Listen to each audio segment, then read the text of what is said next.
Hello and welcome to the Film Pulse Podcast. This is episode number 436. My name's Adam Patterson. With me today we've got Kevin Rakestraw. Hey, Kevin. Hey. How's it going? Hey, it's going on, man. Good. How you doing? Doing good. Busy with life, This week on the show, we'll be taking a look at the sci-fi comedy Bigbug, which is available now on Netflix. We'll also be going over some we're watching on the watch list and this week's new releases in theaters, VOD, and Blu-ray. Thank you so much for joining us this week. Please remember to review us on iTunes if you get a moment. That'd be extremely helpful. I don't really have anything for housekeeping.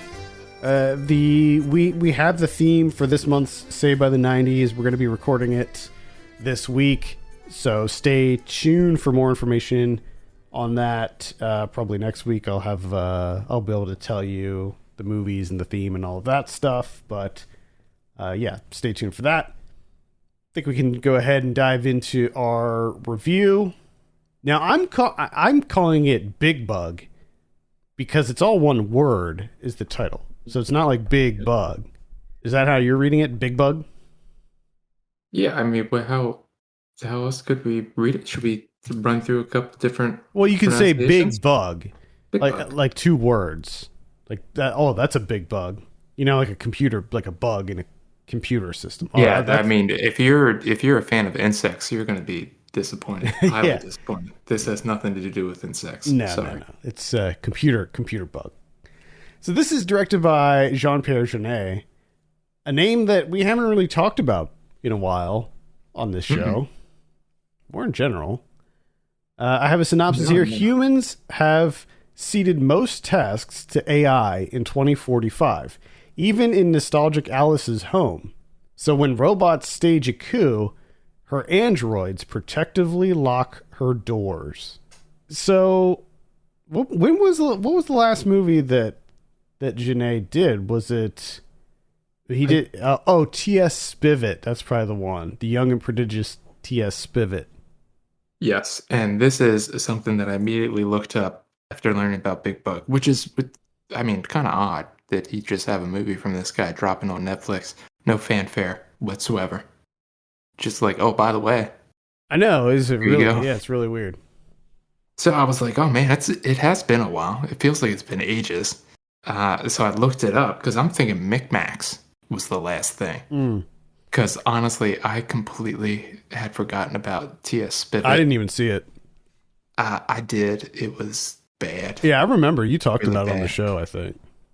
And I remember T.S. Spivet being kind of it felt more of a like Gilliam / Burton type thing. And like it just didn't feel like him.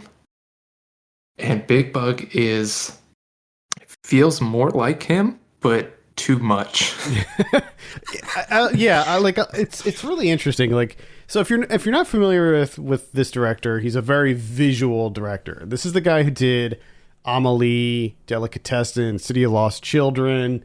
Like, these are all like insanely visually stylish, very quirky movies.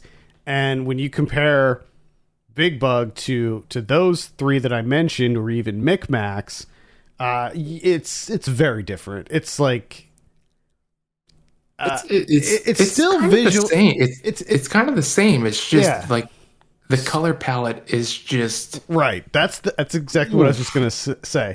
The big thing is the changing color palette, whereas with those other movies, you have lots of browns and golds, and like everything is kind of washed out and sort of metallic. With Bigbug, everything is like very bright, vibrant, lots of colors, lots of contrast, and it is definitely, I think, one of the most notable things about this movie that I think most people will say is like, well, the visuals are just something else in this. It's the other elements, I think, are what help make it feel like a Jeunet movie as well, like the characters, like the oddball characters, the weird mannerisms that people have, and the sort of offbeat comedy that's employed here. Some of it like leaning on the more darker side of things. and he also tends to seem to like to incorporate little communities, like having weird oddball neighbors and stuff like that with a lot of his movies, and that's all on display here too. I think to varying degrees of success. Yeah, definitely. I think it's just too much. It it's too plastic. Feel like it's just overly artificial, just excessively so. It's extremely French. Yeah. And I just like it's super French. And I don't know if I can necessarily explain what that means, but I also feel like by simply saying it's excessively French, you understand what I'm saying. Yeah. If not, I'm sorry. I don't know how else to explain it. Especially like French comedies. Like, I don't know if I can't recall any like newer French comedies that I've seen, but it feels very much like a lot of the kind of older French comedies too, where everything's just so frantic and just kinetic, and everything is moving so fast. And that's one of the issues I had with this, is that a lot of the stuff happens and you're just like, wait a minute, let's take a step back, especially like what happens at the end. I feel like he had no idea how to end this movie, and it just the way that it ends is kind of baffling to me. Like, none of it felt really justified. Like, I didn't understand the way that it ended, and I felt like everything was just happening way too fast. Like, there wasn't any time to establish these characters, and it took me a while to even figure out the relationships between some of these people. Like, I didn't know, like, that the young boy or the teenage kid was like the guy's son for a little bit, and like there was no time for us to like take a breath to just sort of.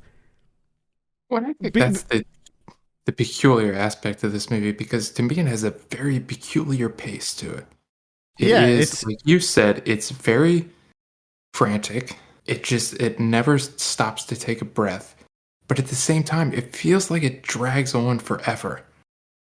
And it's just so bizarre. I just like how. Yeah, I mean, that definitely happens like in the second act and in the middle bit, when they're just kind of hanging out and not really doing anything. Like, that's when it gets really sort of where it slows down. And yeah, it's just, I think that maybe one of the problems is because you're introducing the viewer into this future world where this isn't like a near future type of thing, even though it takes place in 2045. Like, this is way off. I mean, we are so far beyond where we're at right now in the present. Like, a lot of your time as a viewer is going to be spent just drinking in this world and like looking at the technology and understanding like all of the different gadgets and robots and how things work in this world, because it's so vastly different than where we're at right now. Now, do I think that we could get to this point? Like, yeah, probably, but it's still like so far different than where we're at that I think a lot of your time, like you're trying to follow these characters and what's going on in their relationships and the conflict between them, but at the same time you're just trying to understand this world, and everything just gets so muddled.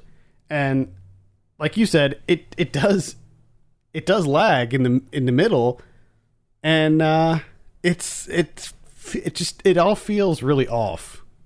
And I think that it is due to the weird pacing.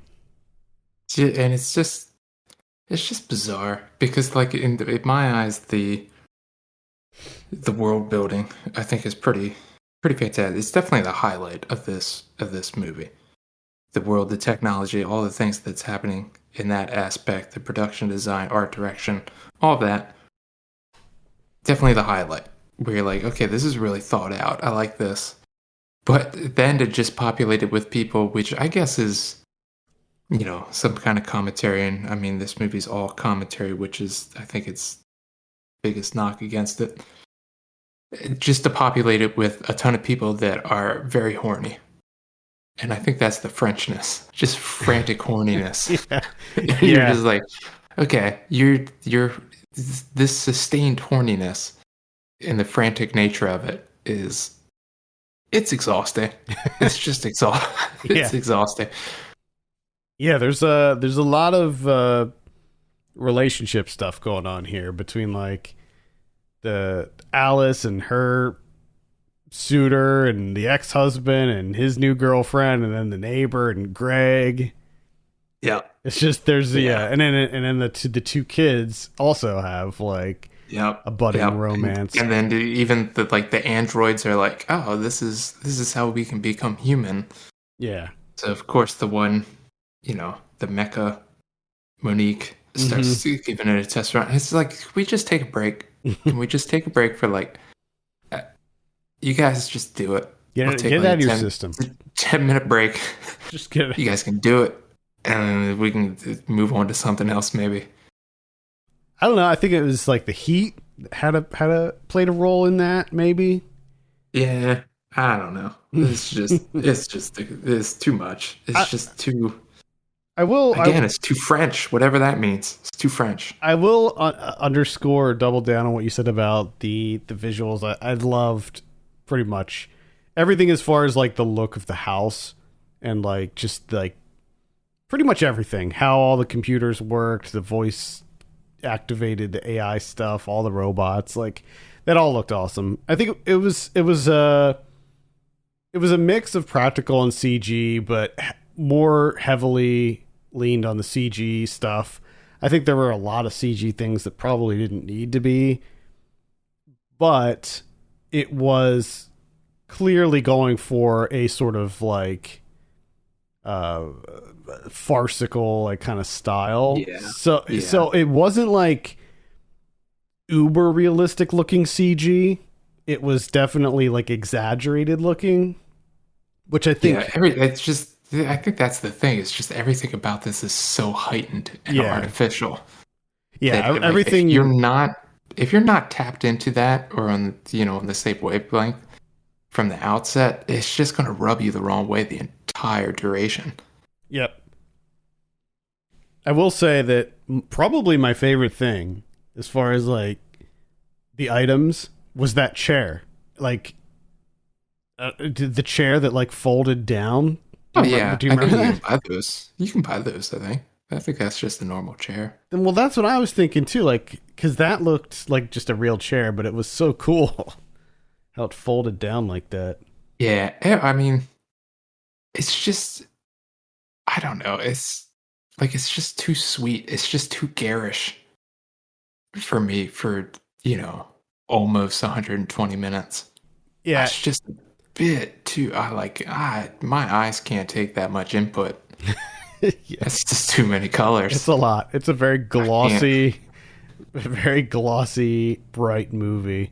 It reminded me of, now I didn't see these movies, but it reminded me of the Robert Rodriguez Shark Boy and Lava Girl or Spy Kids. Like, kind of reminded me of that style.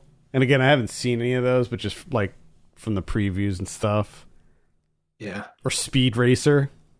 Yeah, there you go. Yeah, I think Speed Racer is actually a good. That's a good comparison. Like where everything is just so bright and neon, and even the people, the androids, like all the robots. Oh yeah, with their big fake teeth, and that's the thing is like there's positives here because like with the people that play the androids, I gotta give them credit. Like those are phenomenal performances because they did not feel real to me at all. Like Greg, I thought the guy who played Greg did a really good job. They all freaked me out. Monique, Greg, weird. Yonix, they're just not real people, and it freaked me out. So kudos to you and your performances because it was just unnatural and I didn't like it. But at the same time, that's what you're going for. So bravo. Yeah. But at the same time, too, like with the messaging, because I mean, it's, it's just, it comes down to the way I see it is about the EU, and it's just a bunch of boomer bullshit. You know what I mean? Like, it's just kind of outdated. Yeah. Like the Jennifer character is kind of like like a Elon Musk reply Yeah. guy, Yeah. defender. She's like the young hip one. And then you have Alice, who's the one who's kind of holding on to the nostalgia. She's holding on to the past. She has Yeah. a library of real books, like old books, and they have this like sort of little museum of old technology. So Yeah, but of course you have the Yonex that has all these rules and regulations that are designed to protect people, but in all actuality, yeah, it's creating this like authoritarian type yeah. dystopia. And it's the humans and the androids at the outset feel like they're against each other, but it turns out that they just need to band together and go against the government. Yep. Yeah, I was not. Yeah. I wasn't really into the kind of like overarching narrative either. I found it more interesting the sort of stripped down base level where it's just a bunch of people, bunch of horny people locked in a house together with some kooky robots trying to help them out. It kind of taking time away from the horniness here and there, just like little respites of like, how can we get out of here? How can we get out of this house? I did But like. it seemed like it, but it honestly, it felt like it shouldn't have focused on it. It shouldn't have focused on trying to get out of the house. It seemed like the more immediate thing was their horniness, and they needed to just get rid of that. They needed to take care of that and then move forward. Well, also I think they would have succeeded more. Also, I mean, like they're trying to, like, the robots are trying to protect them. So it's like maybe you need to be like watching the news, keeping an eye. Maybe you're in there for good reason, I did kind of like the joke at the end with like COVID 50 or 30 or whatever it was. That was kind of. They found out they were learning humor. Mm-hmm. They did did a silly COVID joke. Yeah, that's what I mean. It's like, I gotcha. That's a good joke there, Jean-Pierre. Yeah, overall, this just really wasn't for me. Unfortunately, I just wasn't too into it. Like I would say, like the first 10 minutes, I was kind of really enjoying the visuals, but also just trying to keep up with what the hell was happening between these characters and trying to figure out who they all were and what was going on. And then the rest, like the middle part, I was just like, okay, let's move it along here. I just don't care about watching these sweaty people lay around. I think that was my thing too. Is like initially the world and everything. I was like, okay, I kind of like this, but at the same time, there was a part of me that was like, okay, I like that. I like all this, the art direction and everything, but it's not going to be like this the whole time, is it? Because that seems sickening. We're not going to do that, are we? And then you realize very quickly that it's going to take place in that location for the entire duration. Mm-hmm. You're like, oh boy, oh man, I haven't had a migraine in a long time, but I'm due. Tonight might be the night. Yeah, it's a little intense, I would say. I don't know. It again was just really not for me. It was a little bit of a disappointment. Despite the visuals, I think that there just wasn't really enough here. I didn't find it funny either, and maybe there was some of it was lost in translation. Yeah, I think that's the other thing too, is that so much of this, again, not to harp on an entire nationality, but so much of it is French humor, where it's just like, okay, like I guess this is funny. I don't know, not to me, but true. Who knows? Yeah. All right, what are you gonna give Bigbug out of 10? I give this like a 3. Yeah, I'm sitting at like a 3.5. I do applaud them for a lot of the world build, not necessarily the world building, but just like sort of the production design. and the robots, like the Einstein robot, I thought looked really cool. So I think a lot of it that was cool, but the rest of it, and even the world building, I thought was just pretty generic future sci-fi. Like it was more like the specifics, like the specific things in the house, like the gadgets and stuff. Yeah. Anyway, I was really a huge fan of the robot that wants to help clean your room. Yeah. Love that guy. I love Toby. Oh yeah. And I was so happy about Toby, and then Toby gets locked outside, and I'm just like, well, this movie's only going to go downhill from here, unless they somehow bring Toby back inside. Well, not only that, but they killed Toby, or at least they said that they killed Toby. They incinerated him, which I thought was kind of fucked up. Like, you don't need to do that. Yeah, that was just a bummer, because as soon as he was introduced, I'm like, well, Toby's going to die some way. I mean, I was happy that you don't necessarily see it, so that's good. The joke there was that she has clones of him, so it's like so many Tobys. So she didn't even care when she found out that the current version was incinerated. Yeah, get it? Which I would clone this. I would clone the shit out of Toby too. Oh yeah, kidding me? Unless there were like weird, like every time you clone them, it was like multiplicity or something, where like every time you clone them, they get a little bit more off. That would be funny that every time I clone it got close, it looked closer and closer to Michael Keaton, but in dog form. And eventually it just turned into like a little mini Michael Keaton. But as a dog.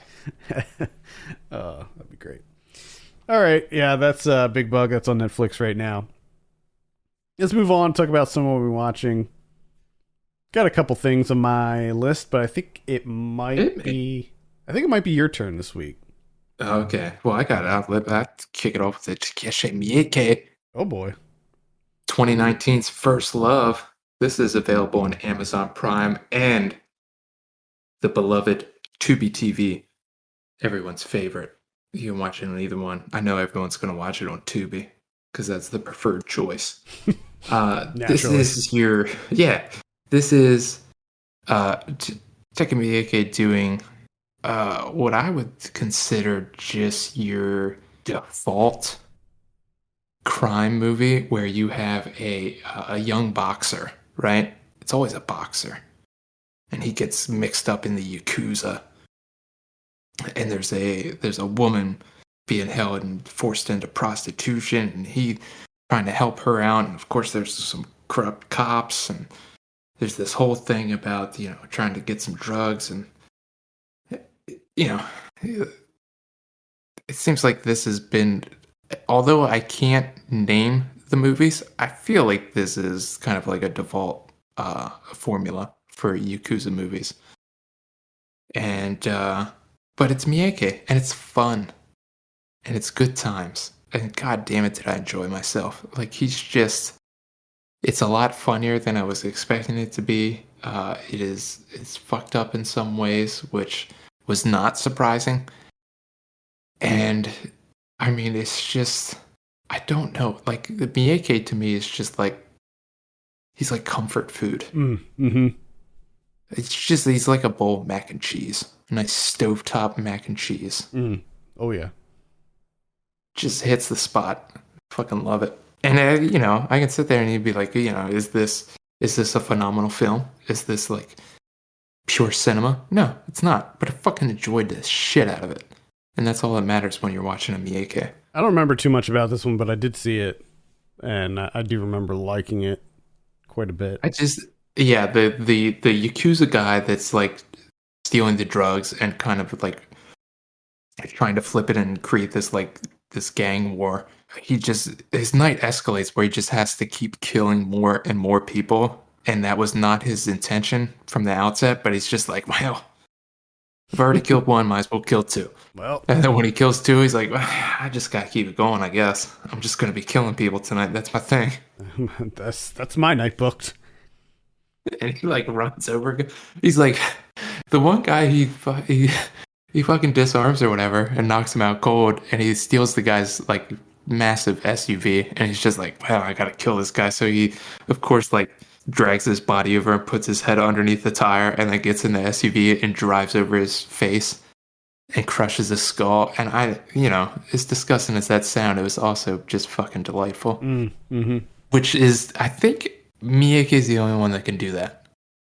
He's the only one that can make truly fucked up shit, but at the same time, I can just sit there and be like, "This is delightful." Yeah, just such a bonkers kind of director. Indeed, just having fun with it. Hardest working director in Japan, I would say. Oh, definitely. This is what the First Love's got to be like movie 372. It's a lot. That's for sure. It's insane. Well, speaking of directors that are like kind of comfort food, I saw Kimi. This is the Steven Soderbergh's new one. Yeah. And I look at Soderbergh sort of the same way as I do with Miyake, where like some of his movies I love, some of them I think are okay, but at the end of the day, you're always going to be in for something that's probably going to entertain you and be pretty good. And that's kind of how I felt about Kimi, which is sort of a cross between The Net and like a Hitchcock film, like Rear Window or something. It's quite good, actually. It stars Zoe Kravitz as a she works for a company that's sort of like, it's like an AI company that has this box. They're basically like an Amazon or an Apple, where they have an AI box that is like Siri or Alexa, and what she does is she listens to recordings from these boxes that it didn't interpret correctly, and then fixes it so that it can be better and that they can further develop the platform. And she while she's working, she's also agoraphobic. So she works from home. This takes place in Seattle, and she ends up hearing on one of the recordings what she believes to be a woman being murdered. And it sets forth this series of events where she's trying to figure out, who it was and uncover the truth behind this. Meanwhile, the company that she works for seems to be trying to cover it up. So she's trying to like circumvent them, prevent them from covering this whole thing up. Then she becomes a target. And she also she's sort of forming a relationship with her neighbor across the street. And they sort of like communicate, through the windows at each other and stuff. And then they eventually start talking and blah, blah, blah. And it's quite good. I enjoyed this quite a bit. I thought that the score was really good. It had this very kind of Hitchcockian score to it that I thought added a lot to the atmosphere. This is set during COVID-19, so the pandemic plays a pretty large role in this as well, because it kind of the pandemic sort of exacerbates her illness and like prevents her from functioning even more. And it's really good. It's on HBO Max, so if you have HBO Max, you can check it out right now. I don't know if this is going to be one of those like ones that's only on there for a couple weeks. It might be, but it's not amazing or anything like that, but I had a really good time with it, so I would check it out. It's called Kimi. Interestingly, her character's name is Angela in this, and I believe that is Sandra Bullock's character's name in The Net. And Buzz from Home Alone is in this, and his name is Kevin, like Kevin McAllister. I don't know if that was intentional or not, but it's something I noted. How about that? Devin Berte. I watched Aaron Loves Angela. This is from 1975. Gordon Parks Jr. I've almost seen all of Gordon Parks Jr.'s films now. The only one I haven't seen is Through the Hard Way. So I think you could definitely say Aaron Loves Angela is the the least well known of his films, and it kind of makes sense in that regard. This is it's kind of like a teen, like a romance type movie where Aaron and Angela, they're two young kids living in Harlem. Aaron is black, Angela is Puerto Rican, so like they really shouldn't be together, and they're trying to work through that, and I don't know, like it's just there's just trying to be too many different things in this movie because there's that angle, there's Aaron's like a basketball player and his dad was like an all-American football player who even played in the NFL a little bit, and he's trying to get him to, just work hard at basketball so he can earn money. And all he does is watch like his little slideshows of his time in the NFL. And he owns like a rib place now. And then there's the drug angle where there's this like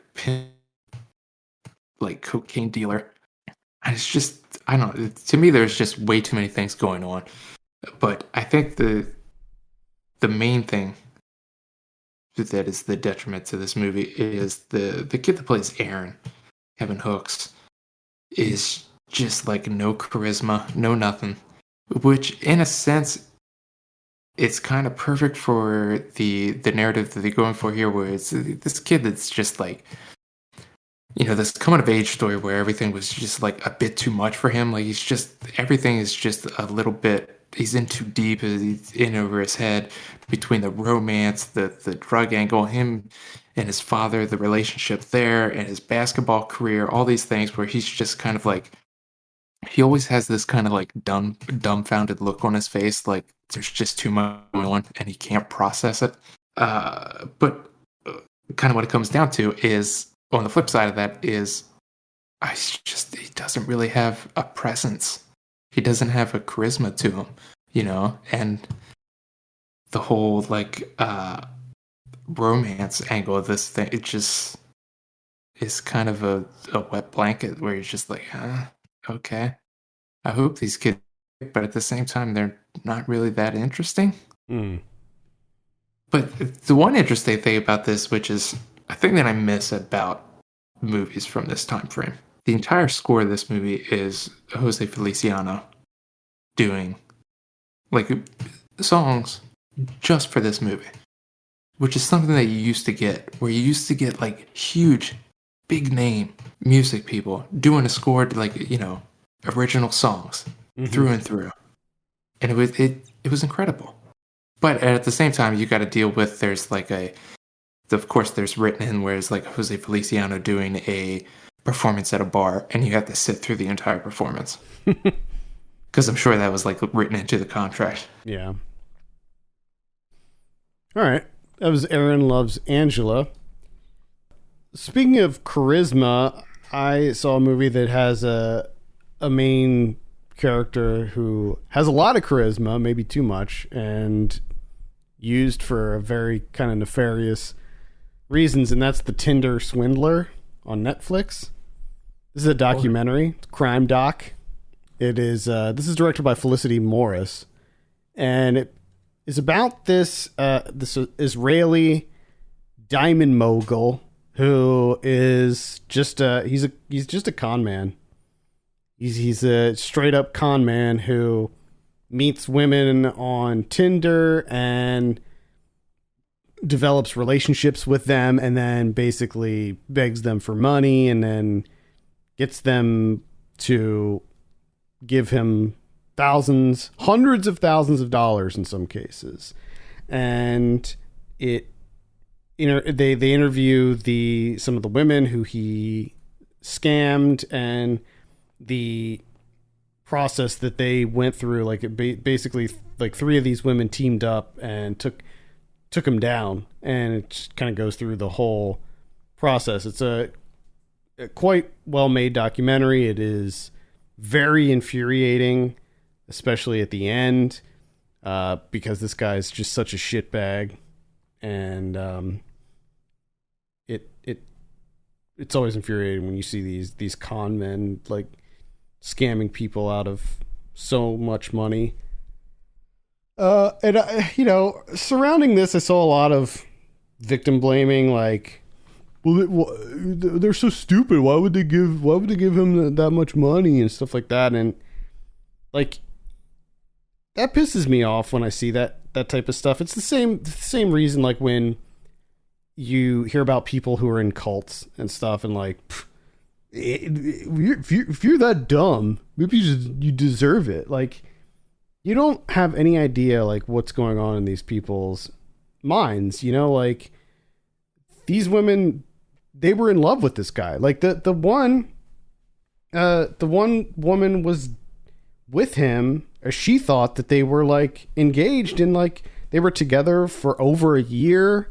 And if the person who you want to spend the rest of your life with comes to you and says, hey, my life is in danger, all my assets have been frozen, and up until that point there have been no indications that this person is not a wealthy businessman, like, I can see where they would do that.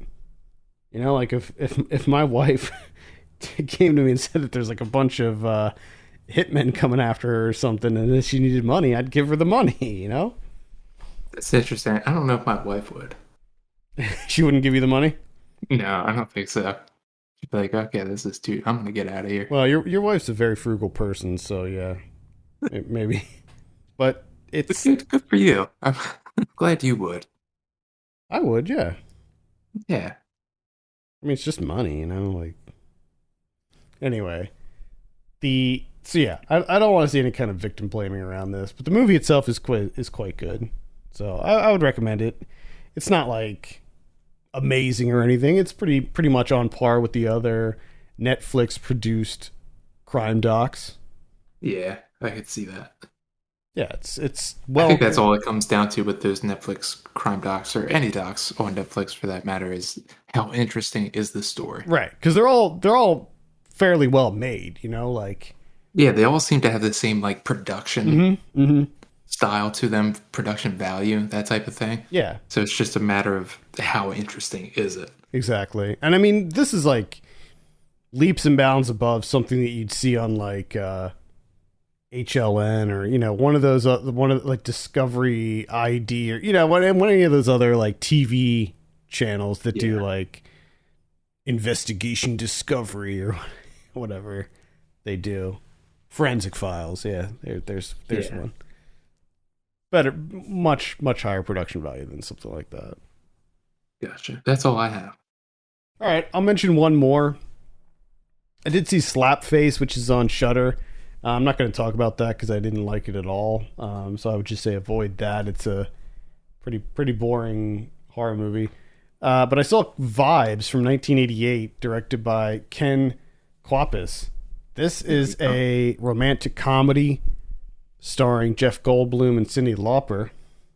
And you have Peter Falk in there as well. Incredible. So the premise of this is Cyndi Lauper plays a medium. So she has a spirit that she talks to. And Jeff Goldblum is a psychometrist, where he can basically, he has like he touches things. Anything that he touches, he can like learn everything about what that item, like where it came from, who touched it, like all the information. So like all of his psychic abilities are attached to objects. So you have these two people who get hired by Peter Falk to go to Ecuador and search for this lost treasure that's in the jungle of Ecuador. And that should be enough to sell you on this right there. Yeah, it is. Of course, the two, Jeff Goldblum and Cyndi Lauper, like they're very much an odd couple at first. Like they don't really get along. They're kind of like snarky with each other, but as the adventure progresses, they of course fall in love. It's it did. I enjoyed it overall. I think that it starts off way stronger than where it goes and how it ends. Because it did start to lose me towards the end, but it's still a pretty fun romp. There's some other people in this, like Steve Buscemi's in here for like one scene, and it's a pretty early role for him too. But it's also interesting because he looks the same in this as he does now, pretty much. But yeah, I had fun with this one. I was looking for like kind of a light 80s comedy, and this one definitely fits that bill. Julian Sands is in it too, because I think he was in everything back then. Incredible. Yeah, this is on Amazon Prime, so if you have Prime, you can check it out on there. Let's see what we have in theaters this week. Got Dog coming out. This is with Channing Tatum. Is this the one he directed? I think it is, yeah. Yeah. It's a buddy comedy that follows the misadventures of two former Army Rangers paired again. Oh, boy. Channing Tatum kind of just disappeared there for a minute. And then he came back. Yep. Now, because he's in that, there's another movie that he's in with Sandra Bullock that's coming out, like a action comedy. Yeah. Yep. So, yeah. We also have Uncharted coming out. This is the adaptation of the video game series. Interesting. Yeah, it's the one with Tom Holland and Mark Wahlberg. Interestingly, when the Uncharted games started coming out and people talked about the possibility of a movie, everybody was like, "Oh, dude, Mark Wahlberg would be perfect for Nathan Drake." But this was like 20 years ago or something. So they cast Mark Wahlberg, but he's not playing Nathan Drake. He's playing Sully, which is kind of a fun little nod there, I guess. Yeah. I mean, you can look at it that way if you want. I guess you could look at it in a negative connotation as well. Look at it any way you want, really. I mean, I hope it's good. I mean, I'm always hopeful for a video game adaptation. Like, I always want them to be good, but expectations are non-existent for this one, certainly. Especially because Dan Trachtenberg was originally attached and left the project because he didn't like the direction it was heading. So that's kind of a red flag for me right there. Yeah, and isn't it what's his name, Ruben Fleischer? Yeah. Isn't that who took over? Yeah, that's another. I'd call that a yellow flag at least. Yeah. So that seems to me like you're bringing in someone that's just going to do everything you want and not. Mm-hmm. It's just going to be like, okay, yes sir, yeah, yes sir. Yeah. That is likely. I just want to work. I just want to make movies. I just want to earn a paycheck, guys. Come on. Anyway, the other one that is coming out in theaters is The Cursed, which is a horror movie that I'm not too familiar with. Late 1800s, a man arrives in a remote country village to investigate an attack by a wild animal, but discovers a much deeper and sinister force that has the manor and its townspeople in its grip. That's a tough one. That's one of those that you can't search that. I just typed that in on Cursed, Letterboxd. yeah. There's like 20 fucking movies. I have no idea. One of them should be listed as 2022, and that'll be the one. That's not there. Wait. Maybe it's this one. 2021. That probably. Sean Ellis. Yeah, that's the one. Yeah. Sean Ellis. There we go. Sean Ellis. That's the guy that did Anthropoid and The Broken, and he did that Cashback movie. Guys, that is a... Remember that one? Cover that I've seen. Never seen the movie. I saw the short film. I didn't see the actual the feature length. And if I remember correctly, it was just about like a kid who worked at a supermarket who like imagined all the women shoppers there like naked. Yeah, I think there might have been more to it than that, but that's kind of what I remember. interesting. Apparently, I've seen a Sean Ellis movie, Metro Manila. I don't remember this movie at all. But apparently I watched it and gave it 2.5 stars. There you go. Okay, so that's pretty much it for theaters. On VOD this week, on the 15th, we have Help. We got Flee the Light. Here Before. What is that? A Saban Films release there, so gives you an idea. We got Gridlocked. On Tour with the Briggs. Oh yeah, So if you're a fan of the Briggs, you check that out for a little. Get your rock doc fill.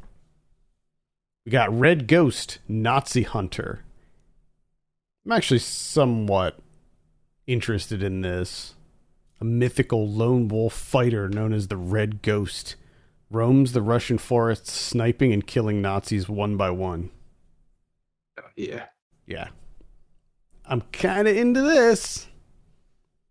On the 17th, we have Sundown. This is with Tim Roth and Charlotte Gainsbourg.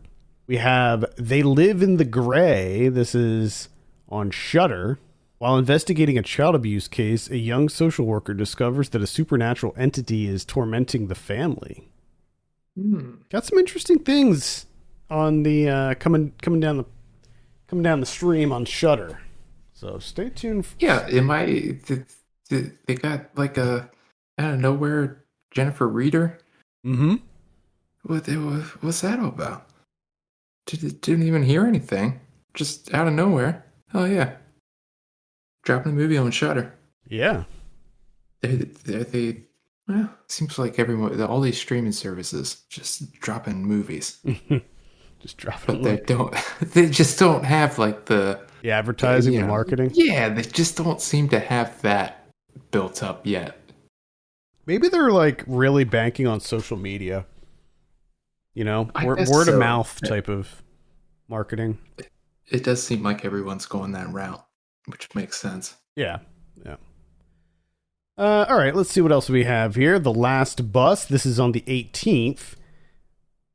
We got Streamline, about a swimmer from the looks of it. Benjamin Lane. It's inspired by true events. Yeah. Probably not interested in that. We got Ted K. This is a biopic about the Unabomber. Charlton Copley playing old Ted Kaczynski. This actually looks somewhat interesting. Like I don't feel like I'm in the right headspace right now to see a biopic about Ted Kaczynski, but the film itself looks pretty well made. All I can think of anytime Ted Kaczynski is mentioned is Upright Citizens Brigade. Yeah. That's all I think of. Oh man. What a That's how I see Ted Kaczynski. What a show. Incarnation is another one that's coming out that looks like it's a horror movie starring Taye Diggs. Let's see what else we have here. The Ledge. That's another Saban Films one. A rock climbing adventure between two friends turns into a terrifying nightmare. Mm-hmm. We got Pursuit coming out with old John Cusack and watch out. And Emil Hirsch. Oh boy. We got A Banquet. This is a horror film put out by FC Midnight. Looks like it could be good. And that's pretty much it. Oh, I'm sorry. We have Texas Chainsaw Massacre coming out on Netflix. Oh yeah? Yeah, that one I'll be checking out, just for obvious reasons.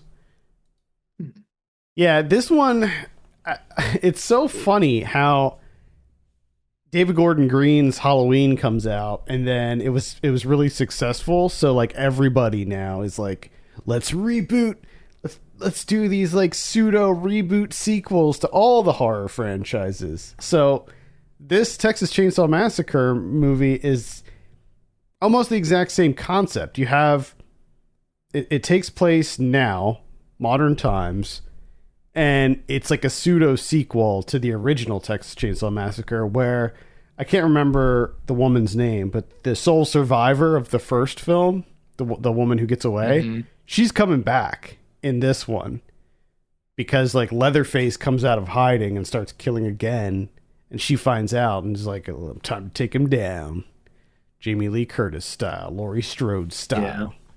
Yeah. And there's the Chucky series, the Child's Play series that's on Sci-Fi, that has a similar plot line too, where Andy, the dude who played Andy in the first two Child's Play movies, he comes back to take out Chucky. So it's like definitely a trend. No, I don't need this. I don't need this. Don't want it. Yeah. Keep it. I will say that in the trailer for Texas Chainsaw, there's a scene where Leatherface ends up on a party bus. So, oh god, yes. No, see, that's what I don't like, because like with Leatherface is he was just in his house, and these people just kept coming in, and he really had no choice. You know, like he just wanted to be left alone. They're living out in the middle of nowhere. But and it looks like kids keep coming in their house. Yeah, and it looks like maybe that's how this one starts too, because the trailer indicates that they did go into his house again. Now how he gets on the party bus, I'm not sure. It would be interesting if it's just he's never really used public transportation, and he's like, I'm gonna get the bus and get out of here. This is a bus. I'm getting on this bus. And then it happens to be a party bus, and he doesn't quite understand. You know, you see it in the trailer that obviously he's going to murder everybody on the party bus, but it would be funny if he didn't. He just rode the party bus as if it was a regular bus. It's just like, but the buses have changed. Buses have, like, the vibe of this bus is just completely different. I don't know. We'll see. These are spirited people. Yeah, just gonna hang back.